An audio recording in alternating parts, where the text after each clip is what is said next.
창세기 12장 1절에서 9절 말씀을 통해서 부름받은 아브라함이라는 제목으로 하나님 말씀을 함께 나누겠습니다. 교회를 다니는 분들은 이 질문을 대답하면 답이 탁 나옵니다. 믿음의 조상은 누구죠? 네, 아브라함 다 아십니다. 하나님께서 아브라함을 불렀을 때 아브라함 나이가 몇 살이었죠? 75세였습니다. 모태신앙도 아니고 청년 때 부름을 받은 것도 아니고 장년 때 그것도 아주 늦지막하게 75세면 할아버지잖아요. 그 늦은 나이에 하나님께서 아브라함을 부르셨습니다. 그러니까 오늘 말씀은 그 아브라함의 인생에 있어서 참으로 중요한 사건이죠. 왜냐하면 하나님께서 지금 아브라함을 부르시는 장면인데 그 부르심 가운데 하나님께서 아브라함에게 가장 처음으로 하셨던 말씀이 오늘 말씀이에요. 우리가 하나님을 인격적으로 만나는 거 참 중요하지 않습니까? 그 하나님을 만나서 내가 하나님의 어떤 음성을 들었다. 그거 못 잊잖아요. 그 처음 내게 하셨던 그 말씀, 첫 감동. 그걸 못 잊잖아요. 하나님께서 아브라함을 부르셨을 때 아브라함에게 처음 하셨던 말씀이 오늘 창세기 12장 1절부터 시작되어지는 말씀이에요. 하나님께서 아브라함을 부르시고 그 늦은 나이 75세에 부르시고 하나님께서 아브라함에게 1절의 말씀에 보면 두 가지를 요구하십니다. 그러니까 처음 나타나셔서 하셨던 말씀이 12장 1절인데요. 다시 한번 1절을 제가 읽어볼게요. 이 말씀을 보실 때 하나님께서 아브라함에게 제일 처음 하셨던 말씀이구나 그런 마음으로 우리가 1절을 다시 보셨으면 좋겠습니다. 여호와께서 아브라함에게 이르시되 너는 너의 고향과 친척과 아버지의 집을 떠나 내가 내게 보여줄 땅으로 가라. 이게 두 가지를 지금 하나님이 아브라함에게 요구하십니다. 첫 번째 요구하는 게 뭐예요? 너는 너의 고향과 친척과 아버지의 집을 떠나. 이게 첫 번째예요. 하나님이 어떤 의도로 지금 아브라함에게 이 말씀을 하신 것 같습니까?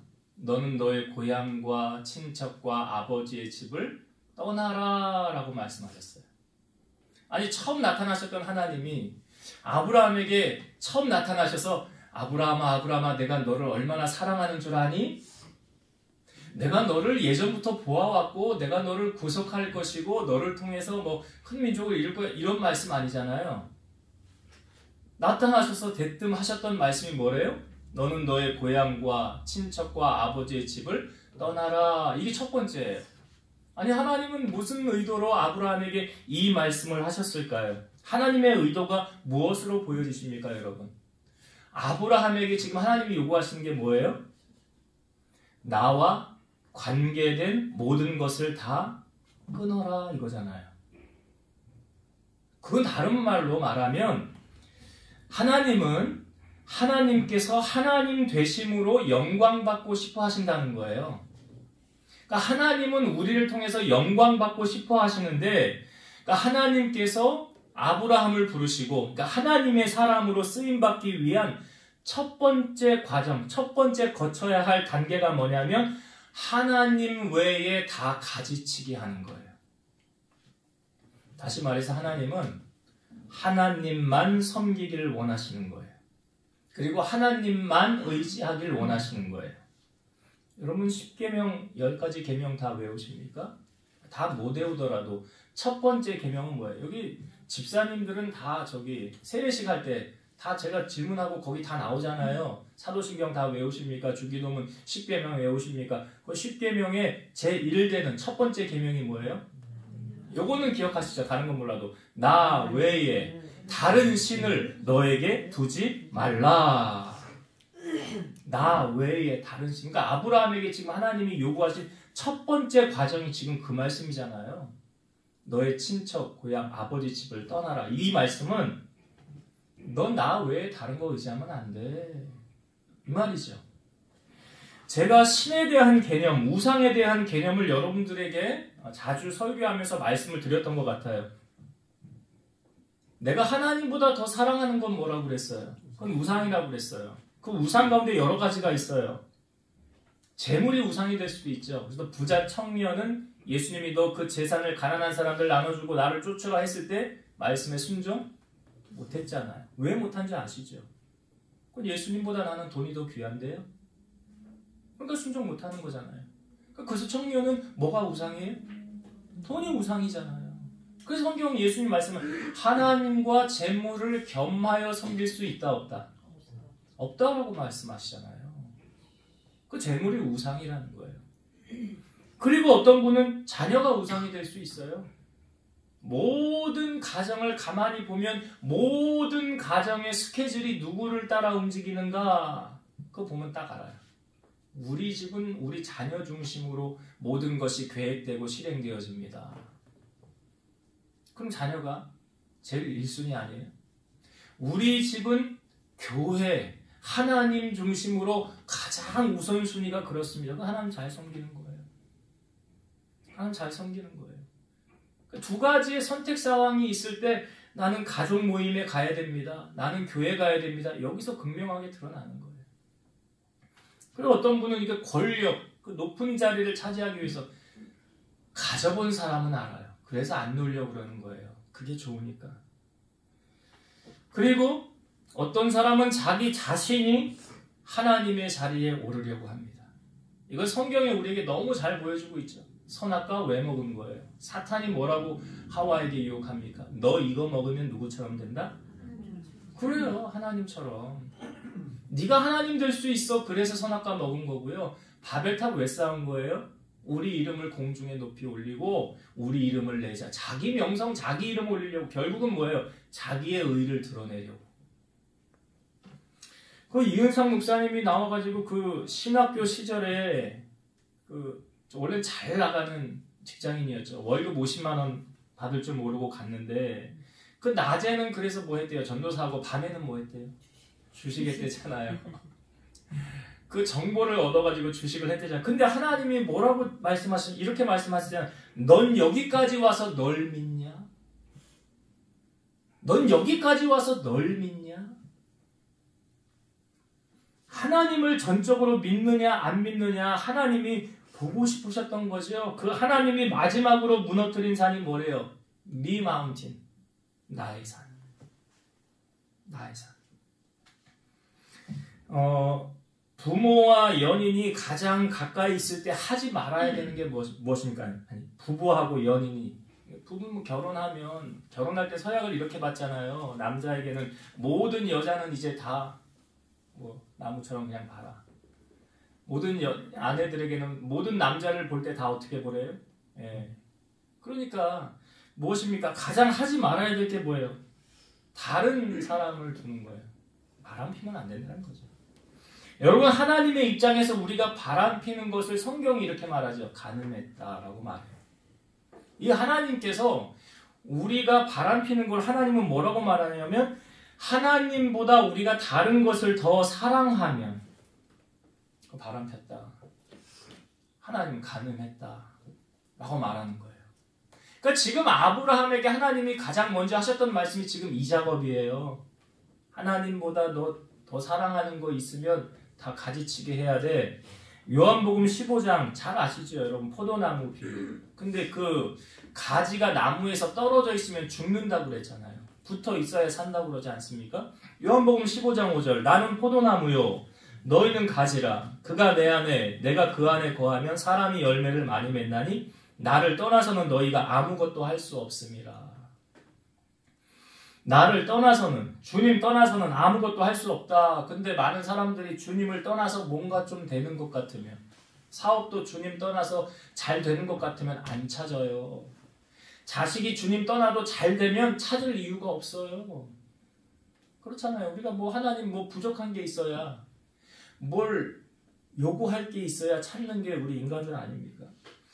우리가 저번 주 주보에 여러분 묵상 에세이에 다 보셨지요? 제가 묵상 에세이 여러분 주보에 올려놓는 거 여러분 보라고 올려놓는 거예요. 제가 괜히 시간을 내가지고 이게 타이핑해가지고 올리는 거 아니고요. 여러분 꼭 보시라. 근데 이번 주 거 말고 저번 주 묵상 에세이 보셨어요? 그게 뭐에 관한 주제입니까? 주제가? 사랑에 관한 거였어요. 저번 주에 주제가 사랑에 관한 거라고요. 이 사랑이라는 말이 어디서 나왔느냐? 사량이라는 말에서 나왔대요. 사량. 그러니까 무엇을 생각하는 것이 가장 많으면 그것이 사랑이 된다는 거예요. 내가 지금 생각하는 게 그 생각으로 가득 내 머릿속에 차 있으면 그것이 뭐가 되는 거예요? 사랑이 되는 거예요. 그래서 여러분 연인 관계 보세요. 눈에 콩커풀 씌우면 머릿속에 온통 무슨 생각만 해요? 그 사람 생각밖에 안 나요. 이게 뭐예요? 이게 사랑이라고요. 그러니까 밤낮 그 대상만 생각하고 있는 게 그게 사랑의 대상이라는 거예요. 우리는 그 대상의 노예가 될 수 있다는 거죠. 내가 사랑하는 것에 대한 노예가 될 수 있다는 거예요. 그럼 질문해 볼게요. 여러분은 무엇의 노예이십니까? 다시 말씀드려서 여러분은 무엇을 가장 많이 생각하고 계십니까? 내가 가장 많이 생각하는 게 내가 가장 많이 사랑하는 거예요. 뭐 가장 많이 생각하세요? 그게 내가 가장 많이 사랑하고 있는 것이다. 사랑하고 있는 것이다. 여러분 하나님의 사람으로 쓰임받기 위한 지금 첫 번째 과정이 뭐예요? 하나님의 가지치기라는 사실을 잊지 마세요.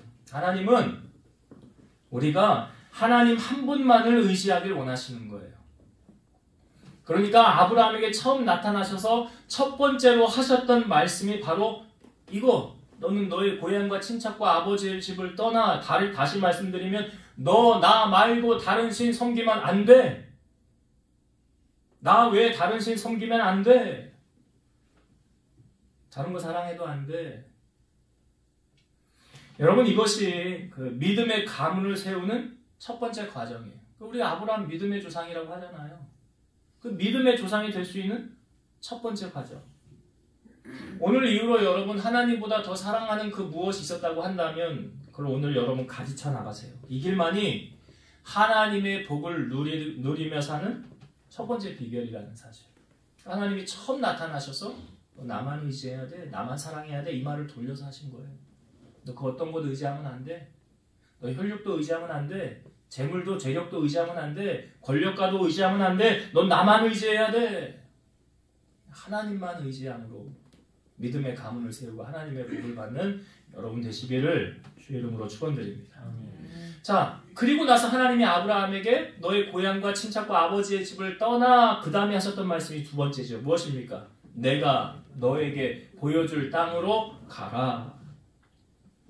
내가 너에게 보여줄 땅으로 가라. 여러분들 이 창세기 12장을 아마 우리가 성경 일독하면서 다 보셨을 거예요. 창세기부터 시작하니까. 근데 성경을 보면 좀 이상한 점이 있지 않아요? 하나님께서 아브라함에게 내가 너에게 보여줄 땅으로 가라 이렇게 말씀하셨어요. 다시 말씀드리면 너 예루살렘으로 가라, 너 베델로 가라, 여리고로 가라, 길갈로 가라 이런 장소를 하나님이 얘기하지 않으셨다는 사실. 다시 말씀드리면 하나님이 어떤 목적지를 정하고 그 목적지로 가라라고 하나님이 말씀하지 않으셨다는 사실. 아니 뭐야 하나님이 목적지도 안 알려주시고 대체 어디로 가라는 거야? 아니 뭐야 나 가지 말아야 되겠네. 대체 어디로 가라는 건지 알지도 못하겠네. 하나님께서 지금 아브라함에게 뭘 보시려고 그러냐면 그가 믿음으로 행하는지 행하지 않는지를 보려고 하시는 거예요. 하나님은 사람을 외모로 보시지 않는다고 그러잖아요. 그 마음을 보시잖아요. 중심을 보시잖아요. 그러니까 너 정말 내가 너에게 준 말에 너는 진짜로 순종하는지 안 하는지 내가 좀 보고 싶어. 그리고 하나님이 아브라함에게 그런 의도로 말씀하십니다. 그러니까 여러분 히브리서 11장 믿음장이라고 하잖아요. 거기서요. 여러 사람을 우리에게 소개하고 있는데 아브라함을 소개할 때 가장 먼저 우리에게 보여주는 말씀이 11장 8절이에요. 제가 읽어볼게요. 이게 아브라함을 소개하는 가장 처음 나오는 말씀이에요. 히브리서 11장 8절 이렇게 말씀이 기록되어져 있어요. 믿음으로 아브라함은 부르심을 받았을 때에 순종하여 장래의 유업으로 받을 땅에 나아갈새 갈 바를 알지 못하고 나아갔으며. 제일 먼저 처음 시작하는 단어가 뭡니까? 방금 읽었지 그랬잖아요. 예? 아니 11장 8절이 맨 처음에 무슨 단어로 시작해요? 믿음으로. 믿음으로 아브라함은 부르심을 받았을 때에 순종하여 장래의 유업으로 받을 땅에 나아갈새 그 다음 갈 바를 알지 못하고 나아갔습니다. 여기도 기록되어야 되잖아요. 목적지가 정해져 있어요? 안 정해져 있어요? 안 정해져 있어요. 하나님이 어떤 곳으로 가라라고 정해주지 않았다는 거예요. 자, 그러면 갈 바를 모르는데 갈 수 있어요? 없어요? 네? 없죠. 아니, 목적지도 안 알려주고 어떻게 가라고요? 아니, 알려줘야 가는 거 아니에요? 그런데 아브라함은 갈 바를 알지 못하고 갔어요? 안 갔어요? 갔잖아요. 이게 무슨 차이예요? 믿음의 차이예요. 이게 믿음이에요. 이게 믿음이에요. 성경은 믿음은 모든 사람의 것이 아니다라고 말하고 있어요. 그러니까 아무나 보고 저 사람은 믿음의 사람이야 그런 말 하는 거 아니에요. 아, 저 사람 참 믿음 좋은 사람이야 아무나 보고 그런 말 하는 거 아니에요. 우리 집사님 대표로 기도하셨지만 성경 제가 준비하려고 생각이 났어요. 믿음에 관한 이야기 기도하셨잖아요. 믿음은 무엇이다 라고 말씀하셨잖아요. 야고보서 2장 21절 22절 여기 아브라함이 등장합니다. 제가 읽어볼게요. 우리 조상 아브라함이 그 아들 이삭을 제단에 바칠 때에 행함으로 의롭다 하심을 받은 것이 아니냐. 네가 보거니와 믿음이 그의 행함과 함께 일하고 행함으로 믿음이 온전하게 되었느니라. 지금 여기 믿음을 설명하는데 누구를 등장시켜요? 아브라함을 등장시키잖아요. 그럼 우리가 아브라함 믿음의 조상이라고 하는 이유가 이 성경에 이렇게 다 증거를 하고 있는 거예요. 그러니까 아브라함이 이삭을 제단에 바칠 때 믿음으로 행함으로 의롭다 하심을 받은 것이 아니냐. 여러분 잘 아시지만 창세기 뒤에 보면 아브라함이 이제 하나님께서 백세에 얻은 아들 이삭을 하나님 바치라고 그러잖아요. 그러니까 사실은 창세기 12장 1절에 너는 너의 고향과 친척과 아버지의 집을 떠나 여기서 사실은 다 끝난 줄 알았어요. 나 이제 하나님 제일 사랑해. 하나님 외에 없어. 근데 백세의 아들 딱 주고 나서 하나님이 안 되겠는데 한 가지를 더 다뤄봐야 되겠는데 내가 얘한테 준 아들 나보다 더 사랑하는 거 아니야? 그전엔 아닌 것 같았는데 내가 좀 궁금해. 좀 알고 싶어. 하나님의 입장에서 아브라함이 정말로 하나님 제일 사랑하는지 알고 싶으셔서 무슨 테스트를 하신 거예요? 너 내가 준 아들 있지? 걔 모리아 땅으로 몰고 가서 그 번제로 나에게 드려라. 하나님 아브라함에게 말씀하신 거예요. 그러니까 아브라함이 다음날 아침에 일찍 일어나서 3일 길을 가요. 종들하고 같이 가서 목적지에 도착을 해서 산에 올라가요. 종들한테 말합니다. 이렇게 말하죠. 너희들은 여기 있으라. 내가 아들과 함께 저기 가서 하나님을 예배하고 제사하고 돌아오리라. 같이 돌아온다는 말을 아브라함이 하죠. 그리고 이삭을 데리고 올라갈 때 이삭이 질문하잖아요. 아버지 우리가 하나님 앞에 제사하러 가는데 양은 어디 있어요? 왜 양 없이 제사하러 가요? 아브라함 뭐라 그래요? 야 하나님이 널 잡아서 드리라고 그러더라. 이렇게 말하지 않았어요. 하나님이 친히 준비해 놓으실 거야. 올라갔어요. 양이 보여요? 안 보여요? 안 보여요. 없어요. 그러면 이삭을 이렇게 묶어가지고 제단 놓고 거기 눕혀놓은 다음에 칼을 들어서 이삭을 탁 치려고 그러잖아요. 그때 하나님이 급하게 아브라함아 급하게 부르신 거예요. 근데 이 성경의 이 표현을 뭐라면 아브라함이 이삭을 죽인 거하고 똑같다. 죽었다 다시 살아난 거하고 똑같다라고 말하고 있죠. 하나님이 급하게 아브라함을 부르셔서 그때 하셨던 말씀이 이거예요. 잘 들어보세요. 그 아이에게 네 손을 대지 말라. 그에게 아무 일도 하지 말라. 네가 네 아들 네 독자까지도 내게 아끼지 아니하였으니 내가 이제야 네가 하나님을 경외하는 줄을 아노라. 내가 이제 알겠어. 여러분 믿음은 뭘로 나타나는 거예요? 그 사람 행동하는 거 보면 다 알아요. 그 사람 어떻게 하나님 예배하는지, 그 사람 어떻게 하나님 섬기는지 그거 보면 저 사람 믿음의 사람이네. 믿음, 물론 우리가 그것은 정말 하나님만 평가할 수 있겠지만 성도들도 보는 눈이 다 있잖아요. 목회자도 보는 눈이 다 있잖아요. 딱 보면 저 사람 믿음으로 행하네. 저 사람 믿음이 바닥이네, 제로네. 이걸 말하지 않아도 알아요. 왜요? 그것도 누가 가장 잘 알아요? 본인이 가장 잘 알아요. 내가 지금 하나님 앞에 믿음으로 잘 가고 있구나. 내가 지금 그냥 형식적으로 어쩔 수 없이 내가 지금 이렇게 하고 있구나라는 것을 하나님 가장 잘 아세요. 본인도 가장 잘 알아요, 그거. 하나님의 부름을 받은 아브라함이 지금 목적지가 없어요. 어디로 가야 될지 모르겠어요. 가라고 하시는데 근데 아브라함은 갔대잖아요. 목적지도 안 알려주고 하나님이 가라고 하는 그 하나님의 음성에 아브라함이 순종하여 갑니다. 근데 여러분, 아브라함이 갈 때 붙잡은 게 있었어요. 뭘 붙잡고 갔느냐? 4절을 한번 봅시다.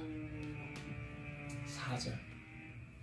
이에 아브라함이 여호와의 말씀을 따라갔고 롯도 그와 함께 갔으며 아브라함이 하란을 떠날 때에 75세였더라. 앞부분을 다시 볼게요. 이에 아브라함이 여호와의 뭘 따라갔어요? 말씀을 따라갔다.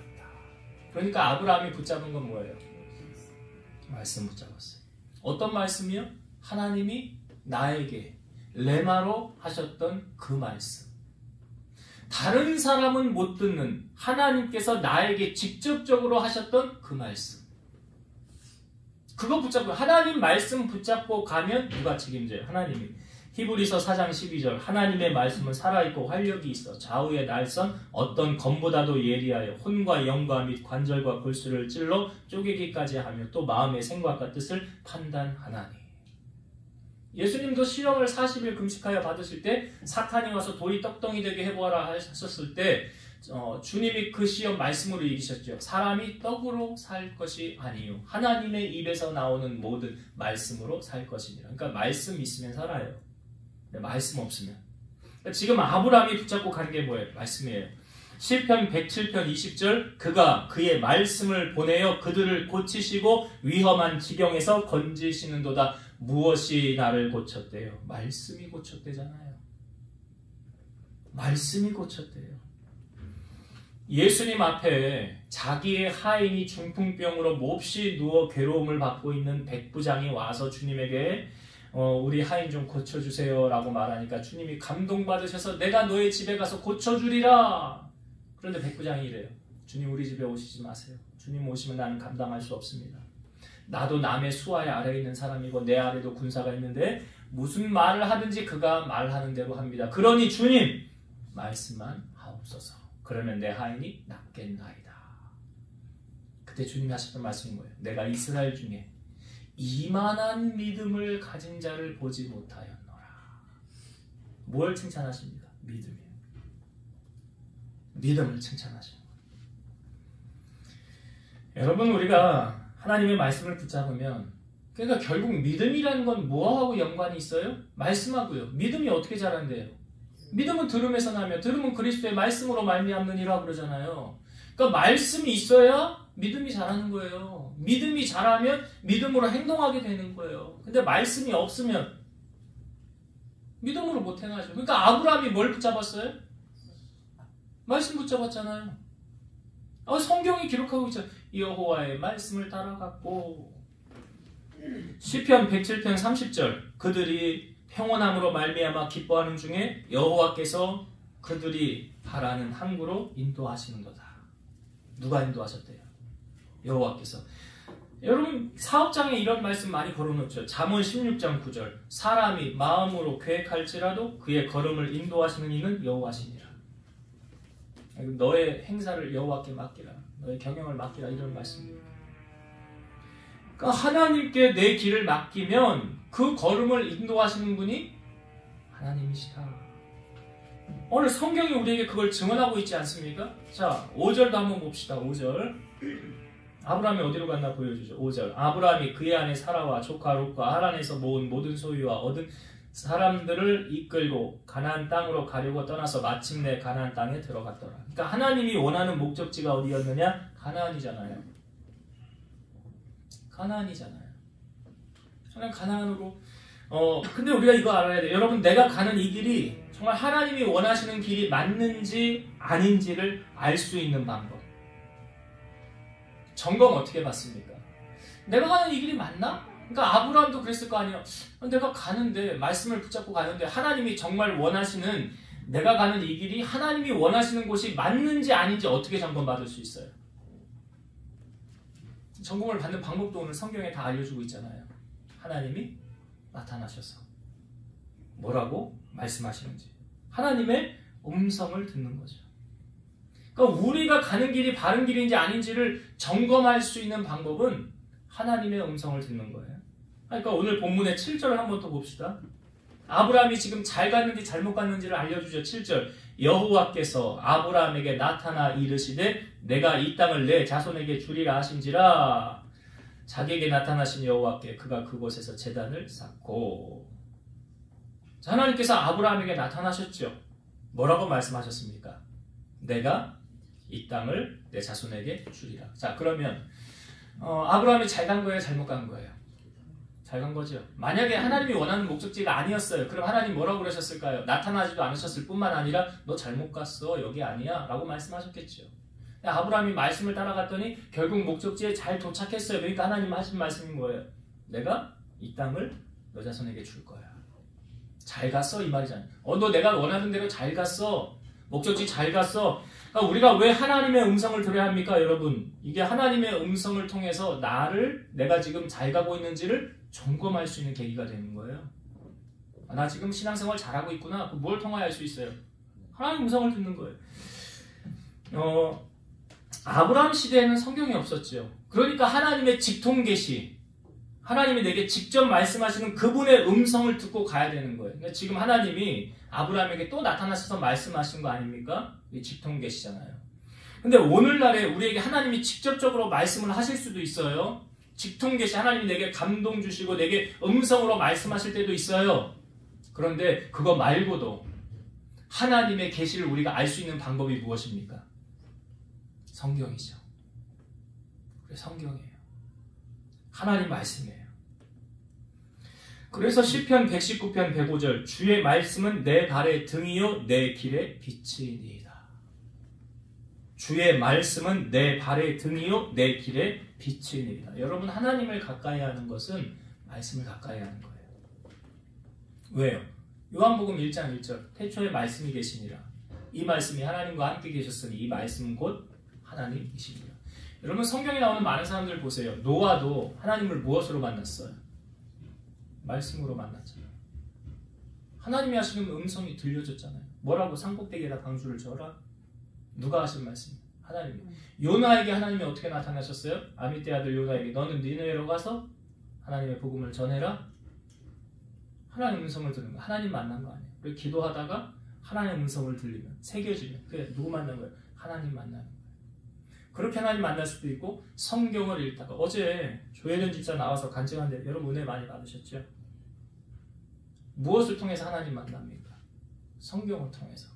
이 성경이 곧 내게 대하여 증언하는 것이라. 이 성경이 누구 이야기예요? 하나님 이야기잖아요. 예수님 이야기잖아요. 성경을 통해서 우리가 하나님을 만나는 거 아닙니까? 성경은 하나님을 가까이 함이 내게 복이라 그랬어요. 그 하나님 가까이 하는 게 무엇입니까? 말씀을 가까이 하는 거예요. 이것이 하나님의 인도를 받는 비결이고 승자로 사는 비결이에요. 그러니까 오늘 아브라함이 갈 바를 알지 못했지만, 목적지를 몰랐지만 뭘 붙잡고 갔어요? 말씀을 붙잡았다. 여러분도 말씀 붙잡으세요. 사람 붙잡지 마시고 말씀 붙잡으시고 하나님 붙잡으시고 이렇게 믿음으로 살아가면 하나님 우리 가는 길 인도하십니다. 자, 이렇게 하나님께서 아브라함에게 두 가지를 1절에 처음 나타나셔서 요구하시고 그 다음에 하셨던 말씀이 뭐냐? 2절과 3절이에요. 자, 2절과 3절 여러분 잘 아시는 말씀인데 다시 한번 제가 볼게요. 내가 너로 큰 민족을 이루고 내게 복을 주어 내 이름을 창대하게 하리니 너는 복이 될지라. 너를 축복하는 자에게는 내가 복을 내리고 너를 저주하는 자에게는 내가 저주하리니 땅의 모든 족속이 너로 말미암아 복을 얻을 것이라 하신지라. 이게 무슨 말씀입니까? 그냥 아브라함을 단지 너 복덩어리야, 너 내가 너에게 복 줄 거야, 그런 단순한 말씀이 아니에요. 이게 무슨 말씀이냐면 관계라는 거예요. 신앙생활은 관계라는 거예요. 먼저는 이 관계 속에 두 가지를 우리가 생각해야 되는데, 첫 번째는 하나님과 나와의 관계예요. 여러분, 교회를 다닌다고 다 천국 갈까요? 그랬으면 좋겠는데. 그렇죠? 그러니까 종교인이 아닌 신앙인으로 거듭나는 과정이 무엇입니까? 하나님과의 인격적인 만남이에요. 그게 뭐냐면 하나님이 나의 아버지가 되는 과정이에요. 예수님이 나의 구세주가 되는 과정이에요. 내 삶의 주인이 바로 주님이시다라는 고백이 되어져야 되는 것이고, 날 위하여 십자가 지신 그 주님을 마지막까지 내가 변치 않고 주님을 사랑하겠습니다. 주님은 나의 구주이십니다. 라고 고백하며 살아가는 사람은 종교인이 아닌 신앙인이라는 거죠. 이런 구원의 확신을 갖고 신앙생활을 하는 것은 확신 없이 하는 것하고 하늘과 땅 차이예요. 어떤 상황에도 흔들리지 않고 변함없이 주님을 섬긴다는 것은 그분과의 인격적인 만남을 통해 변화된 나 자신을 확증하는 사건이라는 거예요. 난 정말 주님 만났어. 나는 하늘이 두 쪽이 나면 주님 다시 오시는 그날까지 나는 변치 않고 주님 사랑하고 섬길 거야. 이게 주님을 만난 사람이 할 수 있는 고백이라는 거예요. 그러니까 신앙생활은 십자가를 생각하면 돼요. 위에서 아래는 하나님과 나와의 관계. 그래서 여러분, 십자가를 보면서 항상 하나님과 나와의 관계는 지금 어떠한가? 에베소 교회를 향하여 아시아 일곱교회 첫 번째 에베소 교회 책망한 사건 아시잖아요. 또 잘한 것도 있는데 또 잘못한 거 있다. 뭐래요? 첫사랑을 잃어버렸으니 어디서 떨어졌는지를 생각하고 뭐하래? 회개. 내가 지금 하나님을 향한 사랑이 식었으면 여러분 뭐 해야 돼요? 회개하셔야 돼요. 회개하면 동이 서에서 먼 것 같이 우리의 죄과를 옮겨주신대요. 제가 아까 기도할 때 그 말씀이 생각나서 제일 처음에 했던 기도가 뭐냐면 상한 갈대를 꺾지 아니하시고 꺼져가는 심지를 끄지 아니하시는. 그러니까 하나님이 우리를 먼저 손절하시는 경우는 없어요. 없어요. 그러니까 둘째 아들 탕자가 돌아왔을 때 아버지 보셨잖아요. 언제 오려나. 내 나간 집 나간 둘째 아들 언제 오려나. 이게 아버지의 마음. 우리가 항상 생각해야 되는 것이 하나님과 나와의 관계. 아브라함도 지금 그걸 먼저 생각하는 거예요. 하나님과 나와의 관계. 그 다음에 생각해야 되는 것이 십자가 옆으로. 그럼 무엇입니까? 나와 이웃의 관계예요. 신앙생활은 나와 이웃의 관계라고요. 요한일서 4장 20절 누구든지 하나님을 사랑하노라 하고 그 형제를 미워하면 이는 거짓말하는 자니 보는 바 그 형제를 사랑하지 아니하는 자는 보지 못하는 바 하나님을 사랑할 수 없느니라. 난 하나님 사랑해. 너무 사랑해. 근데 쟤 너무 꼴 보기 싫어. 난 쟤 없었으면 좋겠어. 난 쟤 때문에 싫어. 힘들어. 신앙생활 잘하는 사람이 못하는 사람이에요. 그렇죠. 아니, 성경이 말하잖아요. 하나님 사랑하노라고 그 형제를 미워하면 그 거짓말하는 자다. 이 관계 속에 여러분 우리가 꼭 이 아브라함에게 하셨던 이 말씀을 통해서 우리가 점검해야 될 게 있어요. 이 아브라함이 그 다음 단락에 보면 기근이 들어서 애굽으로 내려가거든요. 근데 자기 아내에게 이렇게 말합니다. 당신 아름다우니까 나한테 누이라 그래. 이거 아브라함의 머리에서 나온 거예요. 왜냐하면 남편이라 그러면 나를 죽이고 사람들이 당신을 아내로 삼을까봐 자기 살리고. 아브라함이 얕은 수를 쓰는 거죠. 자, 애굽에 도착을 했어요. 정말 제가 천국에 가서 확인을 해봐야 되겠지만 사라의 미모가 아주 뛰어났나 봐요. 그러니까 바로가 사라를 자기 집으로 들입니다. 그리고 아내를 삼으려고 그래요. 그러니까 그 권력자 앞에 아브라함이 아무것도 못하잖아요. 그래도 이미 다 약속을 해놨잖아요. 그런데 성경에 어떤 일이 벌어지느냐. 17절을 한번 보세요, 여러분. 12장 17절. 여호와께서 아브라함의 아내 사레의 일로 바로와 그 집에 큰 재앙을 내리신지라. 여러분 이 말씀이 이해가 되세요? 그러면 아브라함의 아내 사례를 지금 바로가 데려갔잖아요. 아내 삼는다고. 근데 하나님이 어떻게 하셨어요? 바로의 집에. 애굽의 가장 큰 제일 가는 권력자 아니에요? 제일 높은 사람 아닙니까? 그 집에 하나님이 어떤 일을 일으키셨어요? 그 집에 큰 재앙을 내리셨더라. 내리신지라. 큰 재앙을 내리신지라. 이게 이 말씀이 이제 어떤 말씀하고 이게 연결이 돼야 돼요? 12장 2절의 말씀, 3절의 말씀. 아브라함 너 축복하면 내가 축복해 줄 거야. 근데 아브라함 너 저주하면 내가 저주할 거야. 지금 이 말씀이 적용되는 거 아니에요? 바로에게? 여러분 신앙생활 하면서 은혜 받기 위해서는 관계가 좋아야 돼요. 특별히 누구와 관계가 좋아야 되는 줄 아세요? 예? 목회자, 목사님하고 관계가 좋아야 돼요. 자, 목사님하고 나 갈등이 생겼어. 교회 가고 싶을까요? 가기 싫을까요? 가기 싫겠죠. 가기 싫겠죠. 아우, 목사님 보기 싫어. 그거 가서 앉아서 예배를 드릴 은혜가 되겠어요? 은혜가 될 것 같아요? 안 돼요. 은혜 안 됩니다, 여러분. 이 목회자하고 갈등이 생기면 이 은혜 못 받으면 어떻게 내 영이 죽는 거예요. 그러면 선택을 해야 돼요. 목사님을 다른 데로 가게 하시든지 아니면 내가 다른 곳을 찾아가든지 그래야 해결이 되는데 아니면 그걸 뛰어넘을 수 있는 하나님의 큰 사랑을 덧입어서 목사님하고 다시 관계가 회복되게 하시는지. 그러니까 이 말씀이 예수님이 제자를 보내면서 하셨던 말씀이 이거예요. 너희를 영접하는 자는 나를 영접하는 것이고 선지자의 이름으로 선지자를 영접하는 자는 선지자의 상을 받을 것이니라.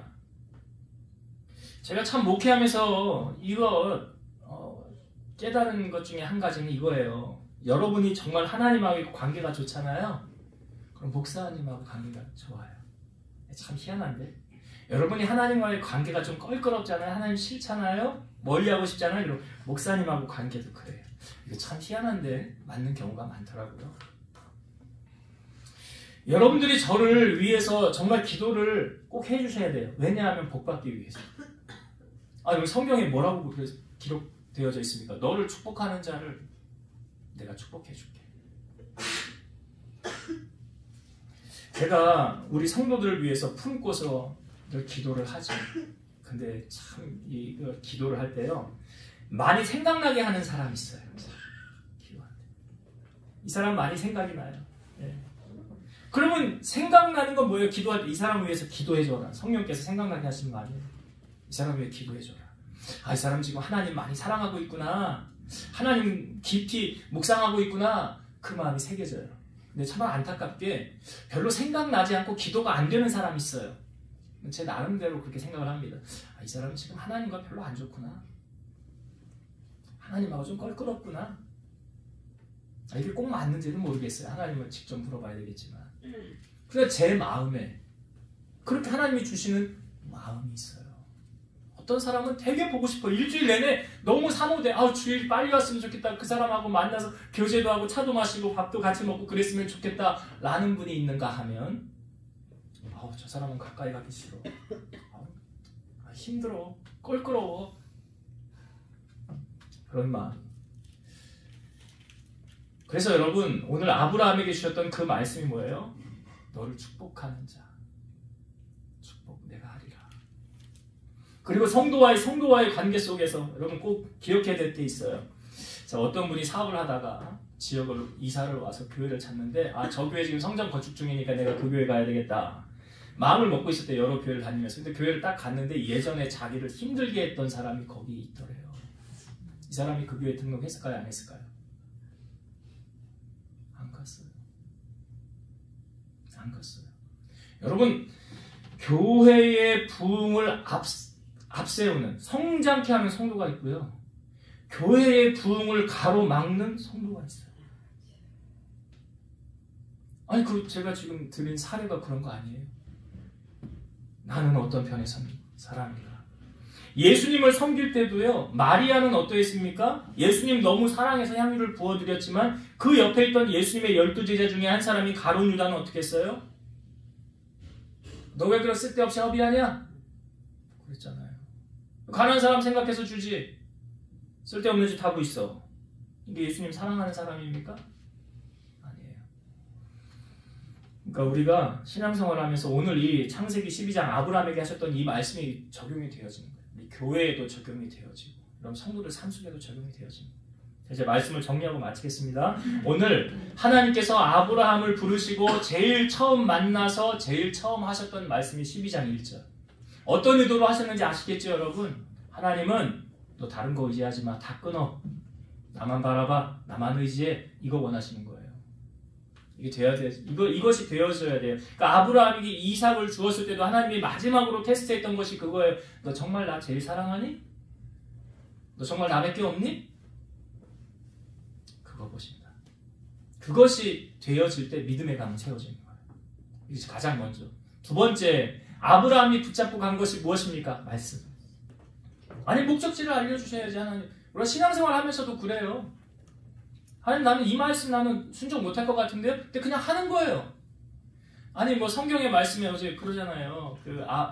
그 마리아가 어떻게 처녀로 올 수 있냐고. 마리아가 어떻게 처녀가 임신해서 아들을 낳을 수가 있냐고.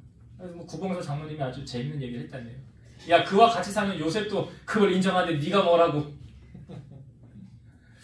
우리가 하나님의 말씀을 내 지식으로 이해하려고 하지 마시고 믿음으로 받아들이세요. 홍해가 갈라지고 요단강이 서는 걸 우리가 어떻게 증명을 할 수가 있겠어요? 근데 다 되어졌던 일이잖아요. 그러니까 하나님이 하시면 되는 거예요. 우리가 말씀을 붙잡고 나아가면 능치 못할 일이 없는 그런 말씀 붙잡는 인생 되시길 바라고, 마지막으로 하나님이 아브라함에게 너를 축복하는 자를 내가 축복하고 너를 저주하는 자를 내가 저주하리라. 이 말씀이 우리 신앙생활의 관계에 관해서 말씀하신 거예요. 그래서 여러분, 성경은 이렇게 말합니다. 모든 사람으로 더불어 평화하라라고 했지 모든 사람으로 더불어 담싸라라는 말씀 없어요. 담짓지 마세요. 당짓지, 편가르지 마세요. 모든 사람과 더불어 평화할 수 있는. 그래, 하나님의 형상으로 지음받은 저 사람을 내가 사랑하지 못하면서 하나님 사랑한다? 거짓말. 성경이 말하잖아요. 그런 사람 되지 마시고 하나님의 사랑을 품고 모든 사람을 사랑하고 축복하는 여러분 삶이 되시기를 주의 이름으로 축원드립니다. 기도하시겠습니다. 오늘도 살아서 역사하신 하나님 감사합니다. 아브라함에게 나타나셔서 주셨던 이 말씀, 오늘 우리의 말씀으로 받게 하시고 하나님만을 가장 사랑하고 말씀 붙잡고 살아가는 우리의 삶이 하나님의 축복을 누리고 살아가는 우리 성도들의 삶이 되게 하옵소서. 예수님 이름으로 감사하며 기도드리옵나이다. 아멘.